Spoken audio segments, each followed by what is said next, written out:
우리가 이 세상을 살다 보면 때로 외롭고 지칠 때가 있습니다. 개인이나 가정에 큰 불상사가 일어나면 걷잡을 수 없는 상태가 되어 매우 혼란스러울 수도 있습니다. 공포가 엄습하며 도무지 살아갈 마음도 없고 살아갈 소망도 끊어질 수 있습니다. 이런 일이 벌어질 때 과연 나는 어떻게 반응하게 될까요? 우선 동영상을 잠깐 보도록 하겠습니다. 그 당시에 이런 현장의 공포스러운 모습은 역사가 많이 그림을 그려놨는데 몇 개만 한번 보시겠습니다.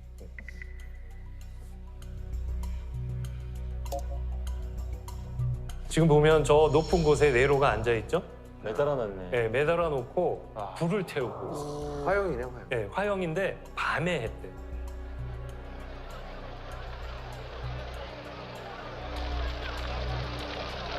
그래서 완전히 무슨 폭죽쇼 하듯이 시민들을 모아놓고 이 기독교인들을 태운.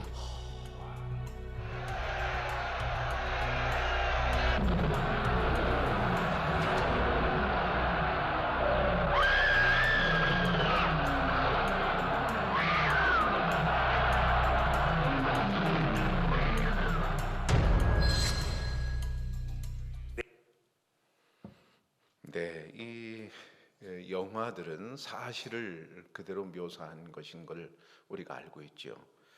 그때가 바로 네로 황제 시대 때였는데 네로 황제는 로마의 제5대 황제였습니다. 우리가 익히 알고 있듯이 정말로 악하고 정말 독한 그런 왕이었죠. 그런데 이것보다 더 심한 박해의 시대가 있었습니다. 그게 바로 도미티안 황제 시대입니다. 도미티안은 로마의 제11대 황제였습니다.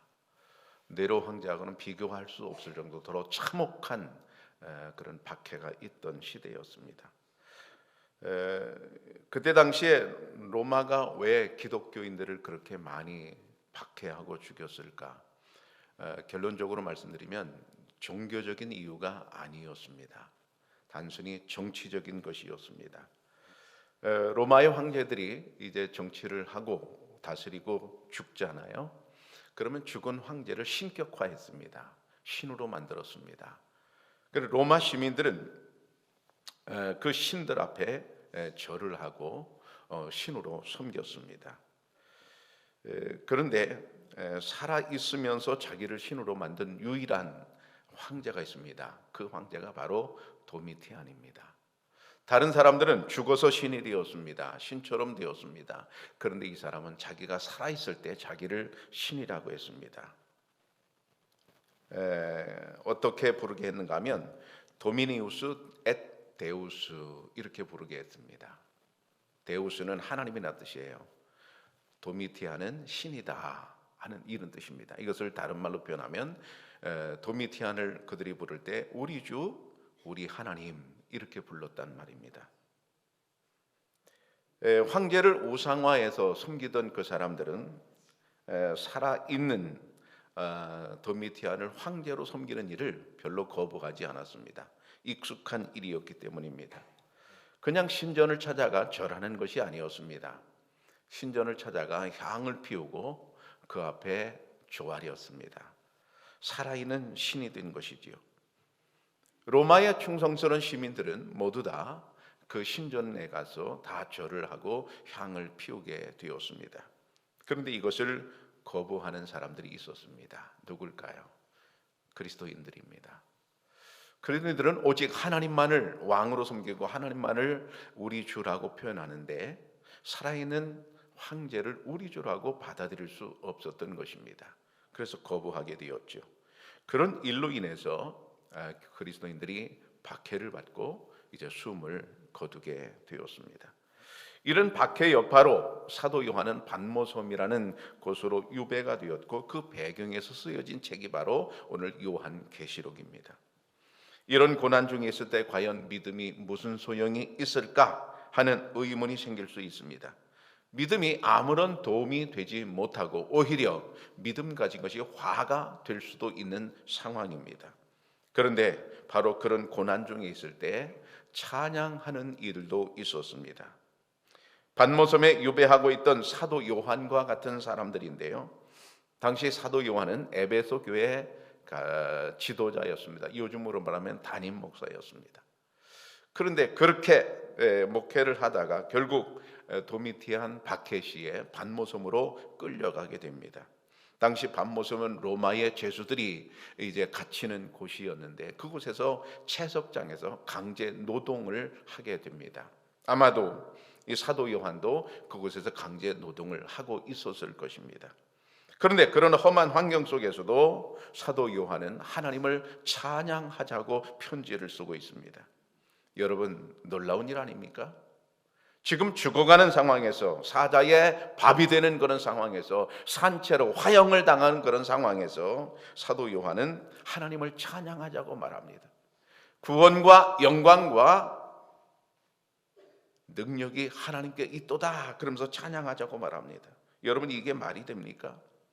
지금 죽어가는 상황인데, 지금 사자의 밥이 되어서 너무 두렵고 공포스러운 상황인데 그 앞에서 찬양하자, 구원과 영광과 능력이 하나님께 있도다 이렇게 노래하자고 말하는 게 과연 제정신이냐 말입니다. 당시 기독교인들이 볼 때는, 여러분, 어떤 분은 그렇게 반응했을지도 몰라요. 미친놈 같으니라고. 너나 찬양해라. 우리가 어떻게 찬양하냐? 내 자식이 죽고 내 부인이 죽고 내 남편이 죽는 이런 상황에서 찬양이 말이나 되냐? 이렇게 말할 수 있습니다.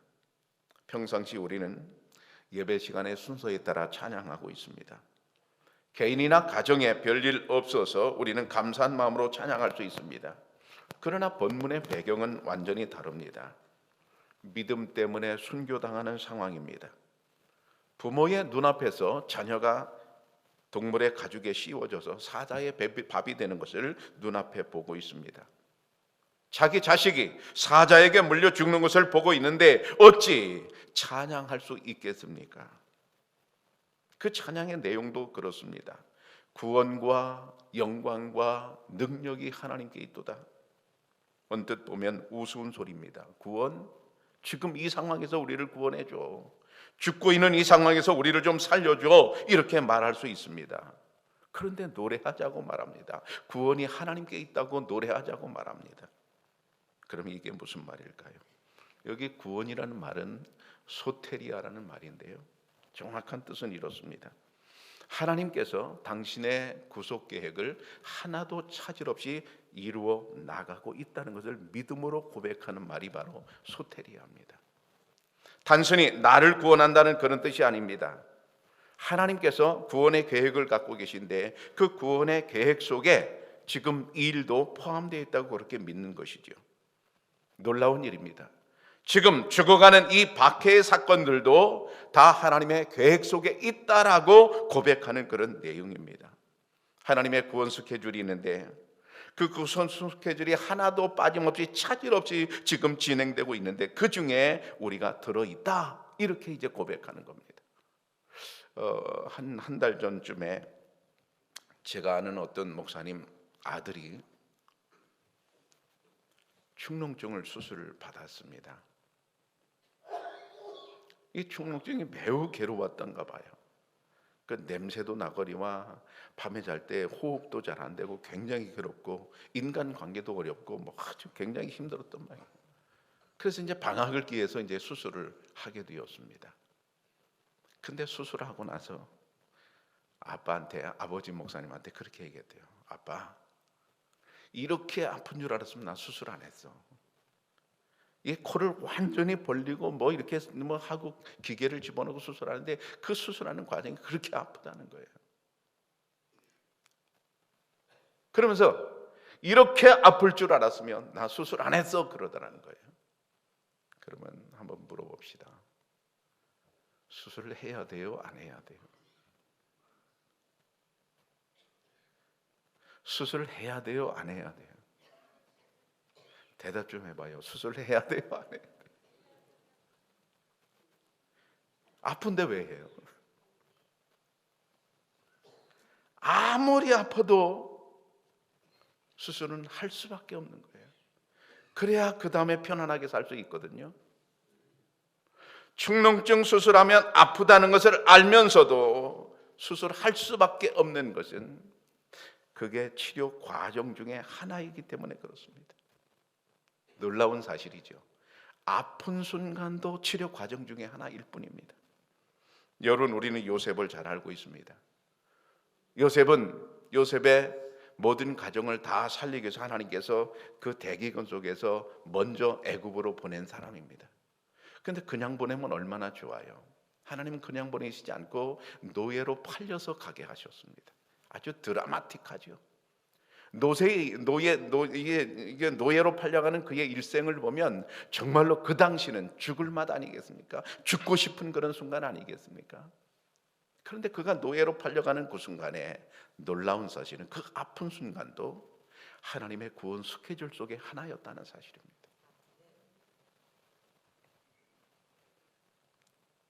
하나님께서 이스라엘 백성들을 구원하시고 하나님의 자녀들을 구원하시는 그 구원의 장대한 계획 안에 지금 네로나 도미티안의 박해 속에서 죽어가는 화형을 당하는 그런 어려운 그런 고통스러운 일들이 진행되고 있지만 사도 요한의 믿음은 뭐냐면 이것도 다 하나님의 구원 속에 있다는 사실입니다. 여러분, 그 구원과 능력과 영광이 누구에게 있다고요? 1절에 보면 끝에 하나님께 있도다 그랬어요. 하나님께 있도다.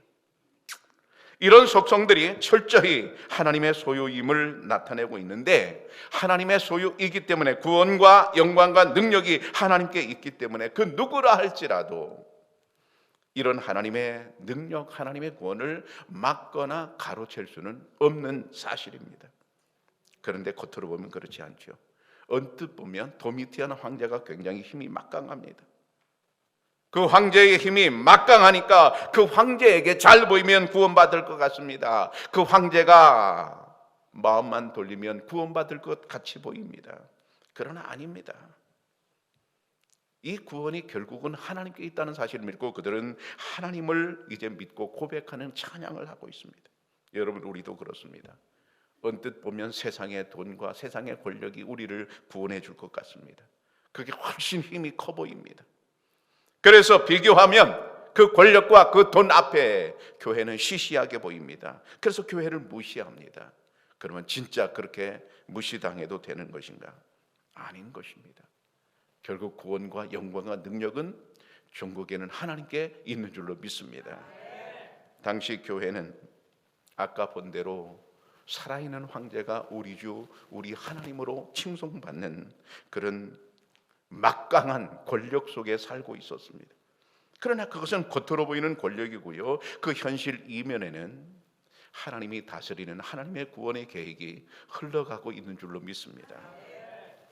바로 이럴 때 필요한 게 무엇입니까? 참되고 의로운 심판이 필요한 것입니다. 지난 아시안컵 축구 대회에서 첫 번째 경기에서 여기 잡음이 완전 심하네요. 첫 번째 경기에서 중국 심판이 경고 카드를 너무 많이 꺼냈어요. 그래가지고 이거 경고를 저렇게 많이 받으니 다음 경기부터 어렵겠다. 실제로 그것 때문에 무척 어려웠습니다. 그러면서 많은 축구 팬들이 기대하는 것은 다음 경기의 심판은 좀 제대로 된 심판이 좀 배정됐으면 좋겠다 하는 그런 이제 바람이 있었습니다. 어떤 경기든 심판이 제대로 된 심판이 있다면 별 문제가 없습니다. 경기에서 심판은 매우 중요합니다. 그러면 우리 인생의 심판은 어떨까 하는 것입니다. 히브리서 9장 27절에 보면 한 번 죽는 것은 사람에게 정해진 것이요 그 후에는 심판이 있으리니 말씀하고 있습니다. 누구나 사람은 한 번 죽습니다. 죽지 않는 사람은 이 세상에 아무도 없습니다. 그러나 죽음으로 끝이 아닙니다. 그 후에는 반드시 심판이 있습니다. 그런데 문제는 그 심판이 누가 하느냐, 누가 담당하느냐입니다. 여러분, 누가 담당합니까? 예수 그리스도께서 담당하십니다. 고린도후서 5장 10절에 보면 이는 우리가 다 반드시 그리스도의 심판대 앞에 나타나게 되어 각각 선악간에 그 몸으로 행한 것을 따라 받으려 함이라 그랬어요. 그 선악간에 우리가 선을 행하든 악을 행하든 우리가 몸으로 행한 모든 것들, 여러분들이 신앙생활하는 모든 전 과정, 우리가 교회를 처음 나와서 마칠 때까지 전 과정 하나님께서 다 우리를 판단하실 텐데, 근데 그 앞에 이렇게 돼 있어요. 그리스도의 심판대라고 돼 있어요. 여러분, 그리스도의 심판대가 뭡니까? 그 심판이 누가 주장한다는 거예요? 심판장이, 재판장이 누구라는 거예요? 그리스도라는 겁니다. 예수 그리스도십니다.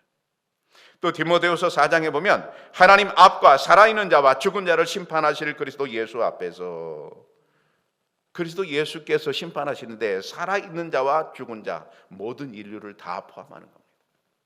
모든 인류를 다 포함해서 교회를 다니든 다니지 않든 모든 인류가 그리스도 예수 앞에서 심판을 받게 되는데, 문제는 그 심판이 공정한가 하는 것입니다. 공정하면 문제가 없지요. 그 심판이 공정한가 하는 것입니다. 그래서 오늘 2절에 보면 그의 심판은 참되고 의로운지라. 한마디로 뭐예요? 공정하다 그런 얘기예요. 지금 박해를 받고 고문을 당하고 화형을 당하고 있는 이들은 여러분 너무 억울한 사람들입니다. 그 당시 기독교인들은 정치적인 사람들이 아니었습니다. 그들은 로마를 대항해서 반란을 도모하지도 않았습니다. 그들은 어떤 범죄를 한 사실도 없습니다. 참으로 억울합니다. 사자의 밥이 되는 그런 순간에 그들은 너무 억울합니다. 불에 타는 그런 순간에 그들은 너무 억울합니다. 로마 군인들이 너무 무섭고요, 황제의 권력이 너무 무섭습니다. 절대적인 권력처럼 보입니다. 무너지지 않을 것처럼 보입니다. 영원할 것처럼 보입니다. 여러분, 그런 순간에 가장 필요한 게 뭡니까? 공정한 심판입니다. 지금 황제는 여러분 불합리하잖아요.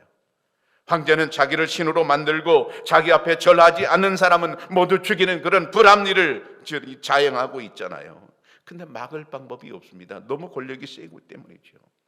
그러면 방법은 무엇입니까? 오직 그리스도 예수의 심판밖에는 없는 것입니다. 마지막 심판의 자리에서 예수 그리스도께서 조금도 어그러짐 없이 참되고 의롭게 심판하실 줄로 믿습니다. 바로 이 사실을 믿음으로 그 당시도 견뎠지만 오늘 우리도 억울하고 답답한 일을 여러분 이길 수 있게 될 줄로 믿습니다. 여러분, 살다 보면 얼마나 억울한 일이 많으십니까? 살다 보면 얼마나 답답한 일이 많으십니까? 하나님이 시원하게 풀어주시면 얼마나 좋은가 그렇게 생각할 때가 얼마나 많습니까? 그런데 시원하게 하나님이 안 풀어주시거든요. 여러분, 그때 우리는 어떻게 살아가야 됩니까? 아니다. 때가 되면 하나님이 다 해결하실 것이다. 2절에 어떻게 해결하는가 보십시오. 음행으로 땅을 더럽게 한 큰 음녀를 심판하사 그랬어요. 음행으로 땅을 더럽게 한 큰 음녀를 심판하사. 우리가 성경을 볼 때 이런 게 참 어려운 거예요. 도대체 이게 뭐야? 큰 음녀가 뭐야? 여기 큰 음녀는 딱 찍어 얘기하면 도미티안 황제를 의미합니다. 그런데 도미티안 황제라고 여기 적을 수 없잖아요. 적으면 그냥 죽는 거잖아요. 그렇게 되면 안 되니까 살짝 바꿔서 하는 겁니다.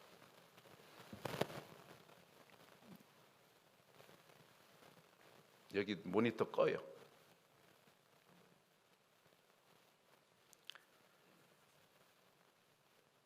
우리나라 독립운동을 할 때 독립운동하는 시인들도 그랬습니다. 시인들도 나라의 독립을 원한다 이렇게 안 묻습니다. 썼다가는 죽으니까요. 그때 뭐라고 썼습니까? 님은 같습니다. 이렇게 돌려서 쓰는 거죠. 여기도 마찬가지예요. 하나님께서 큰 음녀를 심판하신다고 쓰는데 이 심판의 대상 큰 음녀가 도미티안 황제를 의미하는데요. 그가 뭐를 했는가? 앞에 이렇게 나와 있어요. 음행으로 땅을 더럽게 한. 음행으로 땅을 더럽게 한. 바로 이것도 묘사를 뒤집은 겁니다. 음행은 남녀간의 불륜을 의미하는 게 아니에요. 여기서 우상 숭배를 의미하는 거예요. 어떤 우상 숭배를 의미하는 거예요? 황제 숭배를 의미하는 거예요. 살아있는 자기를 우리 하나님, 우리 주라고 그렇게 나타내놓고 자기 앞에 절하지 게 바로 이게 하나님 보실 때는 우상 숭배고 이게 음행이란 말입니다. 이게 땅을 더럽게 하는 일이란 말입니다. 그런데 지금은 그것을 막을 방법이 없는 거예요. 황제의 권력이 너무 강해서 막을 방법이 없는 거예요. 그러나 하나님께서 어떻게 하시겠다는 거예요? 때가 되면 심판하신다는 거예요. 여러분, 그 당시 권력이 얼마나 대단했는지 도미디안 황제의 신하가 있었습니다. 신하가 늘 입버릇처럼 불렀잖아요. 황제여라고 불렀잖아요. 그런데도 여전히 황제여라고 자기도 모르는 사이에 이 말이 딱 튀어나왔습니다. 그 즉시 혀가 뽑혀서 죽었습니다. 왜 죽었을까요? 자기는 황제가 아닌 거예요. 신인 거예요. 신이라고 안 불렀다고 죽인 거예요. 얼마나 대단한 일입니까? 얼마나 대단한 권력입니까? 그때 당시로 볼 때는 이런 일들이 영원히 계속될 것만 같이 보였습니다. 얼마나 그 속에서 두려웠을까요? 얼마나 힘들었을까요?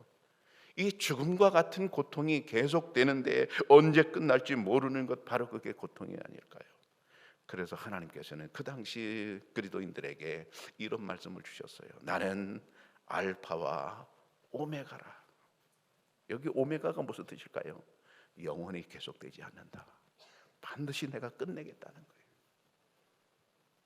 음녀 바벨론, 큰 음녀 도미티안이 결국 이런 하나님의 심판을 피하지 못할 것을 예언하고 있습니다. 왜 그렇습니까? 그는 복음을 증거하며 회개를 촉구한 하나님의 백성들을 괴롭히고 그들을 죽였기 때문인 것입니다. 하나님께서 이 모든 것을 심판하실 때에 하나님의 백성들은 할렐루야 외치며 이렇게 노래할 것입니다. 구원과 영광과 능력이 하나님께 있도다. 그런데 그렇게 찬양하는 대상은 누구예요? 5절에 보면 우리 하나님 이렇게 되어 있어요. 우리 하나님. 5절에 보면 우리 하나님. 볼펜이 있는 분들은 동그라미를 좀 쳐놓으시면 좋겠어요. 우리 하나님. 우리가 성경을 읽을 때 우리 하나님 거를 아무렇지도 않게 그냥 넘어갈 수 있어요. 근데 오늘 설교를 듣고 이 시간 이유는 좀 달라요. 여러분, 그 당시 로마 시민들은 우리 하나님은 누구를 말하는 것이었어요? 도미티안 황제를 말하는 것이었어요. 그런데 그리스도인들은 그리스도 황제가 우리 하나님 될 수 없어. 하나님만이 우리 하나님이야. 그리고 하나님께 구원과 영광과 능력이 있다고 그렇게 선언하고 있습니다. 언뜻 보면 황제가 자기를 구원해 줄 것 같잖아요. 그런 권력이 나를 구원해 줄 것 같잖아요. 그런데 놀랍게도 여기 그리스도인들은 그게 아니에요.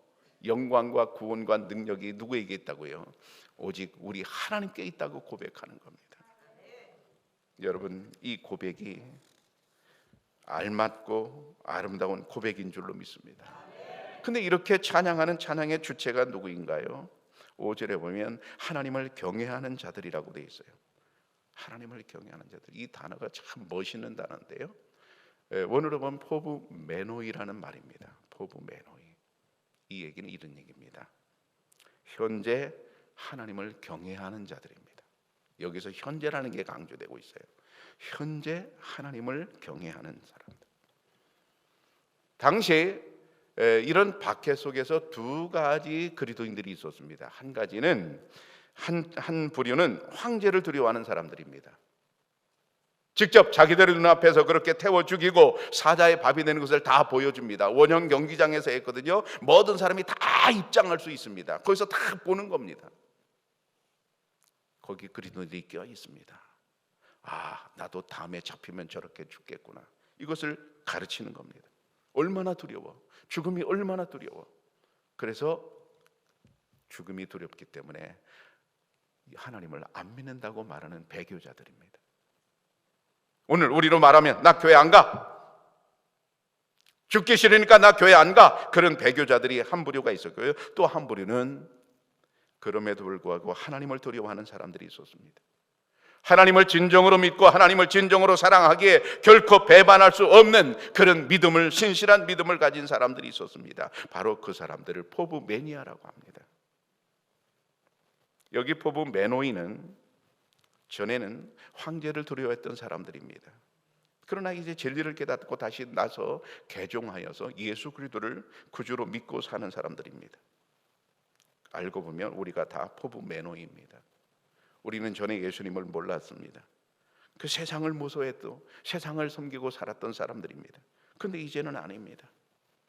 이제는 하나님을 믿고 하나님을 우리 하나님으로 고백하는 사람입니다. 여러분, 당시에 화형을 당하는 그 현장에서도 화형을 당하지 않은 한 가지 방법이 있었습니다.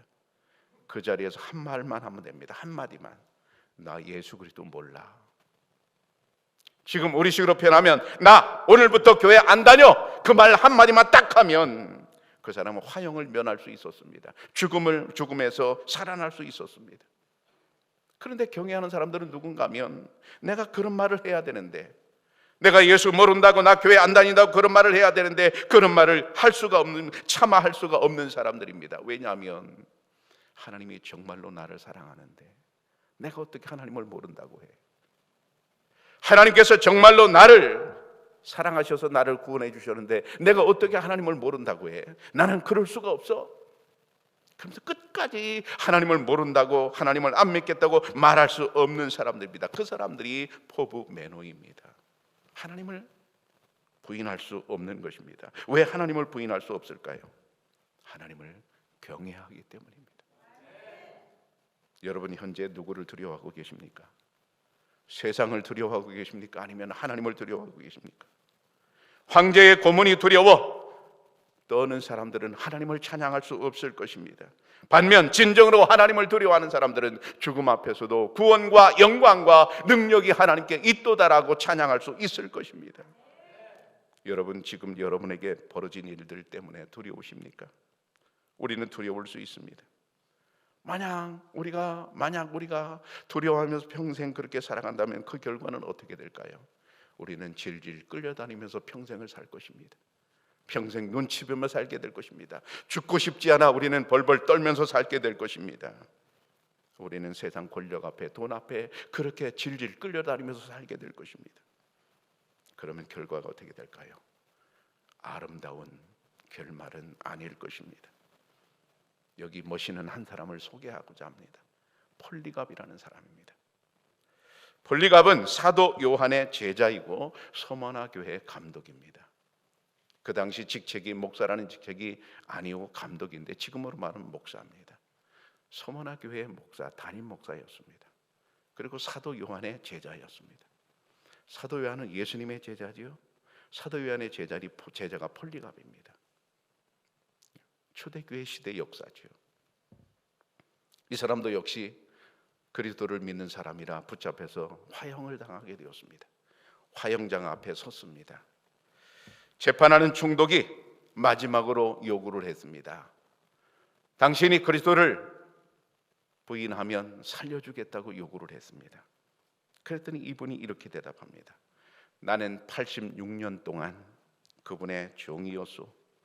그동안 그분은 나에게 아무런 잘못도 하지 않으셨소. 그런데 내가 어떻게 나를 구원하신 그분을 모독할 수 있겠소?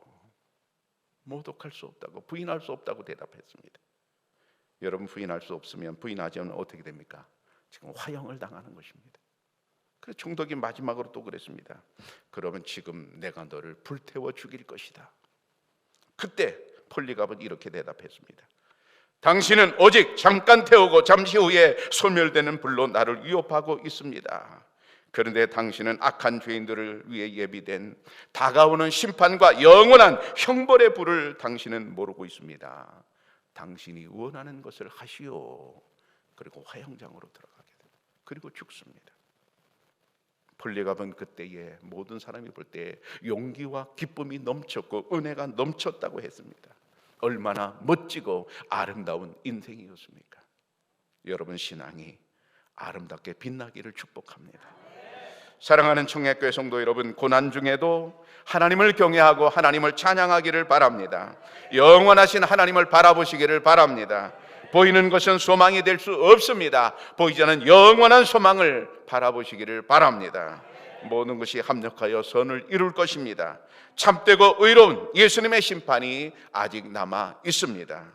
구원과 영광과 능력이 하나님께 있습니다. 기도하겠습니다.